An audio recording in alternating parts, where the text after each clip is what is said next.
हाँ तो भाई लोग कैसे हो आप लोग? बढ़िया। अगर ये कोई बात नहीं, आज की इस वीडियो को देखिए हो जाएंगे, क्योंकि आज हम लोग एक बहुत ही ज्यादा कमाल के टॉपिक के बारे में बात करने वाले हैं। जी हाँ, आज हम लोग बात करेंगे पीआर के बारे में। पीआर, जिसके बारे में आपने कभी ना कभी कहीं ना कहीं जरूर सुना होगा। कई बार आप लोगों ने इन्फ्लुएंसर्स के मुंह से सुना होगा कि यार उसकी जो पीआर टीम है ना वो बहुत अच्छा काम करती है, इसकी जो पीआर टीम है ना वो नेगेटिव पीआर करती है, ये आदमी पॉजिटिव पीआर कराता है, वो आदमी नेगेटिव पीआर कराता है। इस तरीके के शब्द आपने डेफिनेटली अपनी लाइफ में कभी ना कभी जरूर सुने होंगे। अब आखिर ये पीआर होता क्या है, कैसे किया जाता है, आज की इस वीडियो में मैं आपको वही एक्सप्लेन करने वाला हूँ। और नो डाउट गाइस, कमिटमेंट के साथ कह रहा हूँ, आज की ये वीडियो आपको अब तक की बेस्ट वीडियो लगेगी 2024 की। तो वीडियो को जरा भी स्किप मत कीजिएगा। आइए शुरू करते हैं। स्टोरी में स्ट्रगल है तभी मिलेगा डबल टैप। इंसानियत का हुआ खून मजहब लिखा है कबर पे। टीआरपी ही खबर है, पड़ता हमें क्या फर्क है। जेब में रखे नोट काले, चले दुनिया बदलने। सो गाइस, पीआर का जो फुल फॉर्म होता है वो होता है पब्लिक रिलेशन। और ये जो पीआर होता है ये कई कंपनियों के द्वारा किया जाता है। अब इस पीआर का मतलब क्या होता है वो समझते हैं। आप ये समझो, आप एक व्यक्ति हो या फिर आपकी कोई एक कंपनी है, और अगर आप किसी ऐसी ऑर्गेनाइजेशन के पास गए जो पीआर का काम करती है,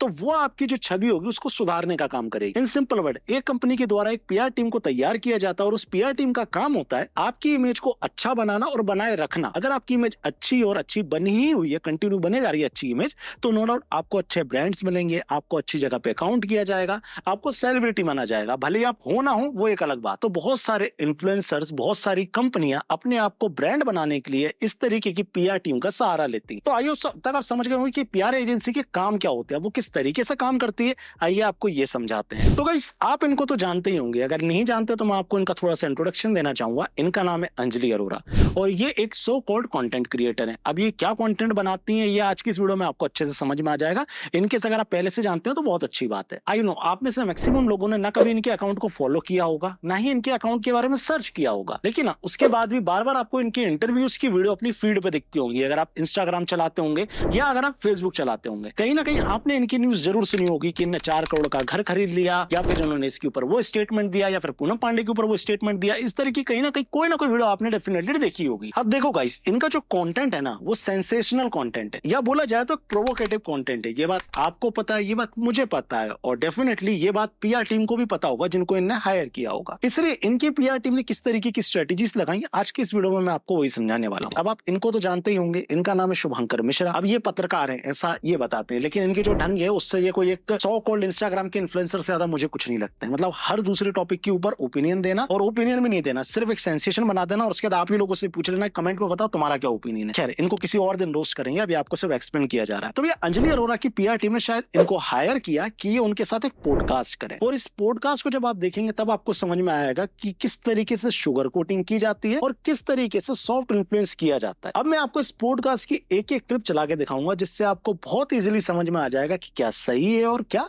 गलत। 23 साल की उम्र में अगर आपके 13 मिलियन फॉलोअर हो जाते हैं, आप 4 करोड़ का, अगर ये भी गूगल में सही है तो 4 करोड़ का आप घर खरीद के लगाते हैं, तो दुनिया को आपसे इंस्पिरेशन लेनी चाहिए। ये कहना चाहिए कि यार इसकी तरह बनो। 23 साल की एज में अगर आपके 13 मिलियन फॉलोअर हो जाते हैं और 4 करोड़ का घर आप ले लेते हैं तो आप इंस्पिरेशन बन जाते हैं। ऐसा मैं नहीं कह रहा हूँ, ऐसा शुभंकर जी का मानना है। तो शुभंकर जी, सबसे पहला सवाल मेरा आपसे ही है, जिस तरीके का कंटेंट अंजलि अरोरा बनाती हैं, क्या आप अपने किसी व्यक्ति को जो आपसे आपसी में जुड़ा हुआ है, आपका निजी कोई व्यक्ति हो, क्या आप उसको बोलेंगे इस तरीके का कंटेंट बनाने के लिए? आई एम 100% श्योर आप अपने घर के किसी व्यक्ति को इस तरीके का कंटेंट बनाने की परमिशन नहीं देंगे, ना ही चाहेंगे कि वो इस तरीके का कंटेंट बनाए। लेकिन आप बिना सोचे समझे, बिना किसी जिम्मेदारी के लिए हुए पब्लिक को ये बात समझा रहे हो कि अगर तुम भी इस तरीके का कंटेंट बनाते हो तो कोई दिक्कत, कोई परेशानी नहीं है, क्योंकि ये तो एक इंस्पिरेशन है। जेन्युइनली शुभंकर मिश्रा, मैं आपसे पूछना चाहता हूँ, इनने ऐसा कौन सा काम किया, ऐसा कौन सा कंटेंट बनाया है जिससे मैं इनसे इंस्पिरेशन लूं? आप देश के उन गिने चुने इन्फ्लुएंसर्स में थे जो शुरुआत में रियलिटी शो में गए। अब तो बहुत सारे बिग बॉस गए, इधर गए। जो पॉजिटिव हाइप आपको मिलना चाहिए था, ब्रांड एंडोर्समेंट मिलना चाहिए था, फिल्में मिलनी चाहिए थी, गाने मिलने चाहिए थे। रियलिटी शो कोई सुधार करेगा शुभंकर जी आपके पॉडकास्ट की तरह की इमेज क्लीन करेगा? इस हिसाब से तो रियलिटी शो में थारा भाई जोगिंदर भी गया था, क्या करे, एनिमल पार्क में हीरो बना दे उसको। अगर आप खुद को पत्रकार क्लेम करते हैं तो ये बात आपको बहुत अच्छे से पता होगी कि किसी रियलिटी शो में 2 तरीके के लोग जाते हैं। पहले जिनकी बहुत ज्यादा हाइप हो, और दूसरे जो बहुत ज्यादा कंट्रोवर्शियल हो। अब अगर हाइप के हिसाब से देखा जाए तो अंजलि जी के पास कोई हाइप नहीं थी, इतना मैं भी जानता हूँ और इतना आप भी जानते होंगे। लेकिन कंट्रोवर्शियल फिगर की बात करें तो नो डाउट ये थी, हैं अभी भी। अब इसके बाद अगर कोई आदमी किसी रियलिटी शो में चला जाता है तो शुभंकर जी के हिसाब से उसे मूवीज मिलनी चाहिए, उसे बड़े बड़े सॉन्ग्स मिलने चाहिए, उसे अच्छा एप्रिसिएशन मिलना चाहिए। शो में होते तो आपकी लाइफ लोग उकेरते हैं। हाँ, और मेरे को तो पता है, मेरे को कभी कभी ना खुशी भी होती है मैंने काफ़ी जो बेचारे स्ट्रगल कर रहे हैं यूट्यूबर्स, उनकी लाइफ बना दी, 1-1 मिलियन सब्सक्राइबर्स दे दिए उनको। उन्होंने मेरे ऊपर इतनी वीडियोस बना दी कि उनके व्यूज़ 10 मिलियन, 20 मिलियन, 15 मिलियन ऐसे व्यूज़ हैं, सिर्फ मेरे थंबनेल लगाकर और वो फोटो लगाकर। मतलब आपका कंटेंट चलता है आपके नाम के? 1 मिलियन सब? सीरियसली मैन, तेरे खुद के 6 लाख सब्सक्राइबर हैं आज की डेट में यूट्यूब पे, और कोई ने तेरा थंबनेल और टाइटल में नाम लगाया तो उसके 1 मिलियन सब्सक्राइबर हो गए। कसम से गाइस जाके खुद चेक कर लेना, इसकी मोस्ट वायरल वीडियो पे 1.8 मिलियन व्यूज हैं, और इसका नाम और थंबनेल जिसने टाइटल में लगाया इसके हिसाब से उसके 15-15, 10-10 मिलियन व्यूज हैं। 1-1 मिलियन सब्सक्राइबर्स दे दिए उनको। नो डाउट कॉन्फिडेंस बहुत अच्छी चीज है, लेकिन ओवर कॉन्फिडेंस आदमी को ले डूबता है। लेकिन कोई बात नहीं, सोशल मीडिया में और पीआर में सब कुछ जायज है। मैं कई बार अपने कमेंट सेक्शन को पढ़ता हूँ कि लोग रिव्यू क्या करते हैं, क्योंकि मेरे वीडियोस लोगों के लिए होते हैं और मैं हमेशा पढ़ता हूँ। लोगों के लिए होते हैं कि मेरे वीडियोस लोगों के लिए होते हैं। धन्यवाद सर इस अद्भुत पॉडकास्ट के लिए। मतलब मैंने जब से ये पॉडकास्ट देखा है ना, मैं अपनी जिंदगी में दिन ब दिन ग्रो कर रहा हूँ। जब भी अपने अंदर कोई कमी खोजता हूँ या डिमोटिवेट होता हूँ, आपके इसी पॉडकास्ट को देख लेता हूँ। इसने मेरे जीवन सुधारने में बहुत अहम भूमिका निभाई है सर। और सीरियसली सर, अगर आप अपने कमेंट्स पढ़ते हैं तो आपके इसी पॉडकास्ट के कमेंट सेक्शन में टॉप कमेंट्स में आपको गरिया रहे हैं लोग, गालियां बक रहे हैं, क्रिटिसाइज कर रहे हैं। तो अगर आप कमेंट पढ़ते हैं तो वाकई में इस कमेंट को पढ़ लेना, और आगे से अगर किसी व्यक्ति को लाओ तो ऐसे व्यक्ति को ले आना जिससे वाकई में इंस्पायर्ड हो सके। अभी ये पॉडकास्ट करने का भी मेरा यही रीजन था। मैंने काफी टाइम से इंटरव्यूज भी नहीं किए। मेरे फैंस भी काफी बार बोलते हैं कि आपने कोई इंटरव्यू नहीं कर रहे हो, पॉडकास्ट नहीं कर रहे हो, सब पॉडकास्ट करते हैं।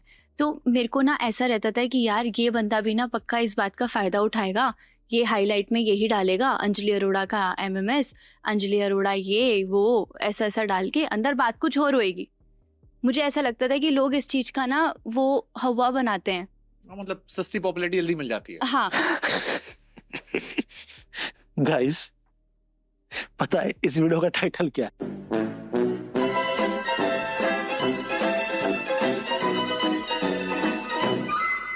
मतलब सस्ती पॉपुलैरिटी जल्दी मिल जाती है। हाँ। खैर आई होप सो आपको इतने में समझ में आ गया होगा कि एक पॉजिटिव पीआर किस तरीके से काम करता है। अंजलि के नेगेटिव साइड को पूरी तरीके से साइड कर दिया गया और सिर्फ उसके पॉजिटिव साइड को लेकर उससे क्वेश्चन पूछे गए, और इन सारे क्वेश्चन की छोटी छोटी रील बनाई गई होंगी और आपको अपने इंस्टाग्राम फीड में जरूर दिख रही होंगी।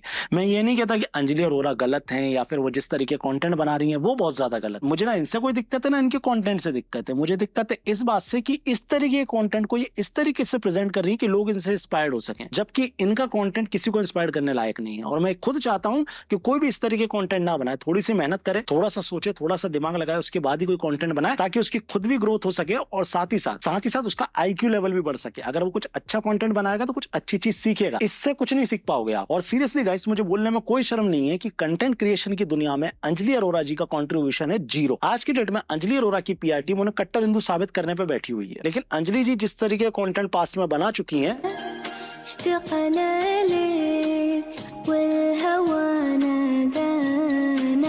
और जेन्युइनली गाइस एक सवाल मेरा शुभांकर मिश्रा जी से भी है, क्या उन्हें वाकई में नहीं पता कि अंजलि अरोड़ा किस तरीके कंटेंट बनाती हैं? शुभांकर जी आपको ये क्वेश्चन भी पूछना चाहिए था अंजलि अरोड़ा से कि आपके इस कंटेंट से वाकई में ऑडियंस को क्या मिल रहा है? एक एंटरटेनमेंट नहीं बल्कि एक इल्यूजन। इस तरीके कंटेंट से नो डाउट आपको एक चीप थ्रिल मिल सकता है, इससे ज्यादा कुछ नहीं। शुभांकर जी खुद आपको समझना चाहिए कि इस तरीके कंटेंट से आदमी अपनी लाइफ में कुछ भी मीनिंगफुल नहीं सीख रहा, और ना इस तरह कंटेंट बना के वो कुछ मीनिंगफुल बना पाएगा अपनी लाइफ में। आप इस तरीके के क्रिएटर्स को ग्लोरीफाइड करके लोगों के पोटेंशियल को कम कर रहे हैं। और देखो गाइस 1000 बार समझा चुका हूं, अगर कोई व्यक्ति एकदम से कट्टर हिंदू बनने लगे ना इस तरीके कंटेंट बनाने के बाद, तो प्लीज एकदम से उसके ऊपर ट्रस्ट मत किया करो। सोचो एक आदमी जो ट्रेंड के चलते कट्टर हिंदू बन गया, कल को ट्रेंड बदला जाएगा तो वो किस तरीके कंटेंट बनाएगा? मतलब जो आदमी ने खुद के फ्यूचर को लेकर प्लान नहीं किया वो तुम्हारा फ्यूचर क्या बनाएगा? तुम उससे सीख के अपना फ्यूचर क्या बनाओगे? लेकिन फिर भी अपनी लाइफ के एक्सपीरियंस से इतना तो जरूर सीख लिया है कि जो आदमी अपने 2 चेहरे रखता है ना, उसका एक दिन असली चेहरा जरूर एक्सपोज होता है, और जिस दिन असली चेहरा एक्सपोज होगा उस दिन आप मेरी वीडियो के हर पॉइंट से एग्री करोगे।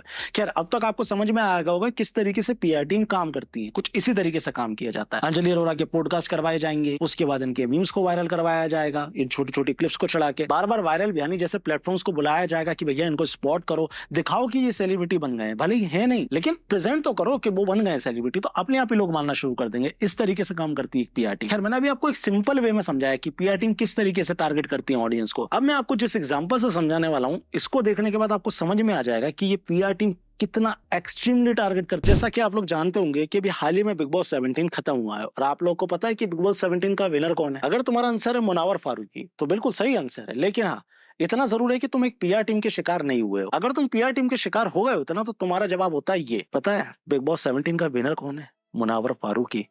वो मुनावर जिसको उसके धर्म के कारण ही बार बार टारगेट किया जाता है, वो है मुनावर। एक व्यक्ति जिसने भगवान का सिर्फ मजाक उड़ाया और इस बात पे उसको जेल में डाल दिया गया। क्या वाकई में गांधी जी ने ऐसे भारत का सपना देखा था? एक व्यक्ति जो तुम्हारे गरबा में जाता है, डांस करता है और तुम उसे इतना हेट करते हो। क्या हुआ उसने? एंटी सीए प्रोटेस्ट किए, इतनी सी बात के लिए इतनी बड़ी सजा? वाकई में शर्म आनी चाहिए। कितने अंधे हो गए हो नफरत में तुम। जब भी आपको इस तरीके की लाइनें सुनने को मिले तो आप समझ जाओ आप एक पीआर टीम के शिकार हो चुके हो। उसने आपके दिमाग में भर भर के डाल दिया है कि ये आदमी विक्टिम है। भले ही इसने क्या क्या किए हैं जो मैं भी एक्सप्लेन भी करूंगा, वो सब तुम्हारे दिमाग में नहीं आएगा। क्यों? क्योंकि तुम्हें इंस्टाग्राम की रील्स के थ्रू, ट्विटर ट्वीट्स के थ्रू, यूट्यूब वीडियोस के थ्रू बार बार बार बार बार बार ये बता दिया गया है कि ये आदमी विक्टिम है, इसने कुछ गलत नहीं किया। हालांकि गलत आदमी को गलत कहने से वो सही होना शुरू हो जाता है, लेकिन जब उसे कॉल आउट ही नहीं करोगे तो वो कहां से सुधरेगा? मुनावर भाई जब बिग बॉस के अंदर थे तो एक चीज बहुत ज्यादा एक्सपोज हुई थी उनकी कि वो एक साथ 5-6 लड़कियों को डेट कर रहे थे। मतलब उन्होंने अपनी लाइफ में एक लड़की के साथ रहते हुए दूसरे को धोखा दिया, दूसरे को धोखा देके तीसरे के पास चले गए। इस तरीके की बहुत सारे कंट्रोवर्शियल चीजें हमारे पास हैं। लेकिन उसके बाद भी जिस बात पे इनको क्रिटिसाइज करना चाहिए था,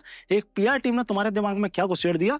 मुनावर भाई तो चैड है, चैड। सेम चीज दीपिका पादुकोण करती तो तुम उसे जाके क्या बोलते? अभी अभी देखा था ना रणवीर सिंह के साथ वो कॉफी विद करण में जो हुआ था, क्या बोल रहे थे अपन लोग दीपिका को? मतलब अगर एक लड़की कह दे तो हाँ हमें हक मिल जाता है ये सब बोलने का, और लड़का कर दे तब भी बोला जाता है, बिल्कुल बोला जाता है। लेकिन हाँ ये होता है कि उस आदमी के पास पीआर टीम नहीं होती। दैट द रीजन उसकी गलतियों को कोई चैड के नहीं बताता। मुनावर पे थी अच्छी PR team, that the reason उसकी गलतियों को भी चैड चैड के ग्लोरीफाइड किया गया। मुनावर अगर गवर्नमेंट को ट्रोल करता है मुझे कोई दिक्कत कोई परेशानी नहीं है, लेकिन जब वो सीए के अगेंस्ट खड़ा हुआ था ना, सिर्फ एक बार सोचो भी मत, एक बार अभी जाओ यूट्यूब पे जाके सर्च करो हल्द्वानी, अभी तुम्हें डिटेल मिल जाएगी कि क्या हुआ वहां पे। हल्द्वानी में अभी जिस तरीके की घटना घटी है, तुम्हें समझ आ रहा है? रोहिंग्यास जिनका इस देश से कोई लेना देना नहीं है, वो इस देश में रह रहे हैं, मोदी उन्हें राशन दे रहा है, मतलब मोदी जी का राशन खा रहे हैं वो, और जिनके साथ वाकई में गलत हुआ है। पाकिस्तान और अफगानिस्तान के जो हिंदूज हैं, जो आज की डेट में भी राजस्थान की पाकिस्तान वाली बॉर्डर पे बैठे हुए हैं, उनको नागरिकता नहीं मिलती है। उनको नागरिकता देने के लिए कानून आता है सीए, और मुनावर जैसे लोग उसके प्रोटेस्ट में खड़े हो जाते हैं, उसके एंटी खड़े हो जाते हैं और कहते हैं कि 2002 के गोधरा कांड में इनके कागज जल गए। 2002 में गोधरा में कार सेवकों की जान गई थी, वो जले थे। मॉकिंग भी और एंटी सीए प्रोटेस्ट भी। लेकिन इसके बाद भी अगर मैं इन्हें क्रिटिसाइज करता हूं तो धन के अंधे और धर्म के लंगड़े आके मेरे को समझाते हैं कि क्या सही है क्या गलत है। वो मुझे बताते हैं कि सेकुलरिज्म क्या है, वो मुझे समझाते हैं कि नहीं भाई हमें समझना चाहिए कि ये विक्टिम है। नहीं, अगर आप गलत को गलत नहीं बोलते ना तो गलत आदमी को और गलत करने की शक्ति मिल जाती है। आज की डेट में हर प्लेटफॉर्म अगर फीडबैक का ऑप्शन देता है ना तो वो इसीलिए देता है ताकि तुम वहां जाओ, जाके रिव्यू दो। उन रिव्यू से वो अपने प्लेटफॉर्म को अच्छा करेंगे। इसी तरीके से हर इंसान को भी हर तरीके के फीडबैक को एक्सेप्ट करना चाहिए, और ऑडियंस को भी ये बात समझना चाहिए कि अगर कोई आदमी किसी को क्रिटिसाइज कर रहा है तो उसका ये मतलब नहीं कि वो उससे हेट कर रहा है, हो सकता है कि वो उसको सुधारने की कोशिश कर रहा हो। खैर ये बात मैं इंटेलेक्चुअल लोगों के लिए कह रहा हूं। अब जो लोग ऑलरेडी सुबह से पंचड़ की दुकान पे बैठे हुए हैं या उस जगह पे जा रहे हैं, उनको ये बात समझ में नहीं आएगी। जितने भी इंटेलेक्चुअल बच्चे इस तरीके के ट्रैप में फंस चुके हैं, ये बात मैं उन्हें समझा रहा हूँ। खैर अब जो लोग भी इस वीडियो के कमेंट सेक्शन में आके गाली देने वाले हैं या वीडियो के पार्ट को ट्रिम कर करके छपरी ये वो इस तरीके के वर्ड को यूज करने वाले, मैं उन्हें बताना चाहूंगा भाई सच में अपनी जिंदगी में कुछ भी नहीं कर रहा हूँ। बड़े भाई के नाते मेरी बात को मान लेना। गाली देने से इंस्टेंट तुम्हें लगता है कि फ्रस्ट्रेशन निकल गई है, लेकिन एक लॉन्ग टाइम के लिए तुम अपने आप को और मूर्ख करते जा रहे हो। सोचो मैंने तुम्हारे क्रिएटर को कुछ बोला और तुम उसके वर्शिपिंग में इतने पागल हो रखे हो कि तुम सहन नहीं कर पाए, मतलब तुम अपने गुस्से को कंट्रोल नहीं कर पाए। जो आदमी अपने गुस्से को कंट्रोल नहीं कर सकता वो अपने जीवन में क्या ही करेगा। बहुत इंटेलेक्चुअली आध्यात्मिक रूप से तुम्हें बातें समझा रहा हूं मेरा भाई। ये गाली दे दी, बदतमीजी कर दी, बिल्कुल भाई वाली बात करते हैं। मैंने वीडियो बनाई, मैंने वीडियो डाल दी, प्रमोशन कर दिया, पैसा कमा लिया। जो मेरी ऑडियंस है, जेन्युइनली मेरे सब्सक्राइबर है, उन्होंने कुछ सीखा किस तरीके से पीआर टीम काम करती है या कुछ ना कुछ इंटेलेक्चुअली सीखा। तुमने क्या करा? जो भी ये जनता मनता वाली कैटेगरी में आते हैं, क्या करा तुमने इस वीडियो को देखा, अपना खून जलाया। मतलब लॉजिकली कुछ नहीं कर सकते सिवाय गाली देने के अलावा। खून जलाया, गाली दोगे, दिखाओगे कि कहां तक पढ़े हो, 5वीं 6ठी या फिर जिसके पीछे हेमंत विश्व शर्मा और प्रियंका भाई पड़े हुए हैं, कहां तक पढ़े वो सब पता होगा। जेन्युइनली क्या मिल जाएगा इन सारी चीजों से? मेरे भाई अपने फेवरेट यूट्यूबर के तलवे चाटने से घर नहीं चलते। जेन्युइनली कुछ काम कर ले, बहुत पछताएगा जब बड़ा हो जाएगा। सीरियसली पढ़ाई करनी है, बिजनेस करना है, जो भी करना है ना कर ले, कोई दिक्कत कोई परेशानी नहीं है, लेकिन अपनी एनर्जी वहां पे लगा, इन सारी जगहों पे नहीं कि एक को गाली बक दी, एक को उल्टा सीधा बोल दिया। कुछ नहीं होता इससे, ना मुझे फर्क पड़ेगा ना मेरी ऑडियंस को फर्क पड़ेगा। तुझे लगेगा तूने कुछ उखाड़ लिया, लेकिन जेन्युइनली तूने कुछ नहीं उखाड़ा। फिर जिसके अलावा जिसकी जैसी मर्जी। आज की वीडियो को यहीं पे खत्म करते हैं। फिर मेरे ख्याल से आपको आज अच्छे से समझ में आ गया होगा कि पीआर टीम किस तरीके से काम करती है। एक आदमी की इमेज को बढ़ाना, बार बार उसके रिगार्डिंग सोशल मीडिया पर कंटेंट शेयर कराना, ये काम होता है एक पीआर टीम का। अब ये नेगेटिव भी हो सकती है। मान लो अगर किसी के लिए हेट डालना है तो नेगेटिव तरीके के कंटेंट बार बार मैं सोशल मीडिया पे चलवाऊंगा, दूसरों से कुछ उल्टा सीधा बोलवाऊंगा, तो ये एक नेगेटिव पीआर का हिस्सा हो जाता है। इसके अलावा जाने से पहले मैं बहुत सिंपल शब्दों में अपने भाई लोगों से एक बात करना चाहूंगा, अगर तुम अपने धर्म के लिए स्टैंड नहीं ले सकते ना भाई, तुम अपने जीवन में कुछ नहीं कर सकते। अब तुम बोलोगे धर्म का स्टैंड लेने से क्या हो जाएगा, हिम्मत मिलती है। मैं यहाँ पे बात कर रहा हूँ, तो हो सकता है मेरे परिवार में या मुझे देखने वाले सुनने वाले कुछ लोग होंगे जो मेरे पे विश्वास रखते होंगे या मेरे पे भरोसा रखते होंगे। जब मैं ऐसा वोकल होकर बोलता हूँ ना, प्रखरता के साथ बोलता हूँ ना, तो उनका भी भरोसा रखता है, उनके अंदर भी हिम्मत आती है कि सम्राट भाई बोल सकते हैं तो हम भी बोल सकते हैं। इसलिए मैं कहता हूँ कि बोलो, बोल नहीं सकते तो लिखो, ये दो चीजों के ऊपर काम करो। बाकी हाँ दोस्तों, कोई इमोशनल कार्ड नहीं खेलूंगा कि इसलिए मुझे फॉलो करो कि भाई मैं धर्म की बात करता हूँ या ये सब, मैं ऐसा नहीं कर रहा धर्म के ऊपर। बस ये चाहता हूँ लोग ज्यादा से ज्यादा बात करेंगे तो ज्यादा से ज्यादा मोटिवेट होंगे, दैट्स इट। बाकी हाँ, मेरी वीडियो से क्रिटिकल थिंकिंग आती है, कुछ नया नॉलेज जानने को मिलता है, कुछ सीखने को मिलता है, किसी नई चीज के बारे में पता चलता है, या कुल मिला के एंटरटेनमेंट मिलता है। अपनी जिंदगी का 15-20 मिनट अगर तुम मुझे देते हो और तुम्हें कुछ बदले में मिलता है, इसी बात के लिए शेयर कर देना इस वीडियो को। बाकी हाँ, अगर तुम थोड़ा बहुत भी एस्ट्रोलॉजी में इंटरेस्टेड हो, क्रिकेट में इंटरेस्टेड हो, तो मैं तुम्हें एक बहुत ही कमाल के टेलीग्राम ग्रुप के बारे में बता देता हूँ जिसका नाम है सम्राट भाई। ये मेरा ही ग्रुप है एक्चुअली में, पुराने वाले ग्रुप का मैं वो भूल गया पासवर्ड क्या होता है, एडमिन रहा नहीं उसका मैं, तो मैंने नया ग्रुप बनाया है। इस ग्रुप को जाओ, ज्वाइन करो टेलीग्राम पे। इधर पे मैं काफी सारी चीजें डालता रहूंगा, बहुत सारे मेरे पास काम आते रहते हैं, मतलब जिससे तुम साइड बाय साइड कुछ ना कुछ कर सकते हो, लेकिन आने वाला टाइम पे बताऊंगा, ठीक है। अभी एकदम से जाके एक्सपेक्ट मत करना कि कुछ मिल जाएगा। हाँ, लेकिन अगर तुम्हें प्रेडिक्शन में मजा आता है, तुम्हें जानने में मजा आता है, एस्ट्रोलॉजी ये सारी चीजों के बारे में तुम्हें अच्छा लगता है सुनने में, तो जाके इस ग्रुप को जरूर ज्वाइन कर लेना। बाकी आप मुझे इंस्टाग्राम पे फॉलो कर सकते हैं, मेरे 2 चैनल और है, सम्राट गौर और सम्राट शो। अब इन दोनों पे कंटेंट नहीं आ रहा तो मैं कुछ कह नहीं सकता फोर्सफुली कि कर ही लो, लेकिन तुम्हारा मन सब्सक्राइब कर सकते हो। बाकी हाँ, आज की वीडियो कैसी लगी कमेंट करके जरूर बता देना। बाकी तो सब सेट है, बोलो सम्राट भाई बेस्ट है। मिलते हैं नेक्स्ट वीडियो में। जय श्री राम।